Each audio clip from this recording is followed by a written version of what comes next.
సేమియా దద్దోజనం తయారు చేసే విధానం మరొకసారి చూద్దాం. ముందుగా ఒక గిన్నెలో వాటర్ వేసి బాయిల్ చేసుకోవాలి. 2 స్పూన్ల ఆయిల్ వేసుకోవాలి. ఇప్పుడు ఇందులో 1 కప్ సేమియా తీసుకుని బాయిల్ చేసుకోవాలి.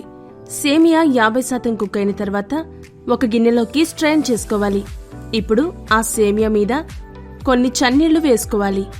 వేరే బాండీలో ఆయిల్ వేసి హీట్ అయ్యాక శనగపప్పు, మినప్పప్పు, ఆవాలు, జీలకర్ర, ఎండుమిర్చి, పల్లీలు వేసి వేపుకోవాలి. జీడిపప్పు, కరివేపాకు, పచ్చిమిర్చి కూడా వేసి వేపుకుని ఒక బౌల్లోకి వేసుకోవాలి. దీనిలో మనం ముందుగా ఉడికించుకున్న సేమియా వేసుకుని పసుపు, ఉప్పు వేసి కలుపుకోవాలి. ఇప్పుడు 1 కప్పు సేమియాకి 3 కప్పుల పెరుగు తీసుకోవాలి. ఇందులో 2 స్పూన్ల ఆవపిండి వేసుకుని కలుపుకోవాలి. లాస్ట్లో కొత్తిమీర వేసుకుని బౌల్లోకి తీసుకోవాలి.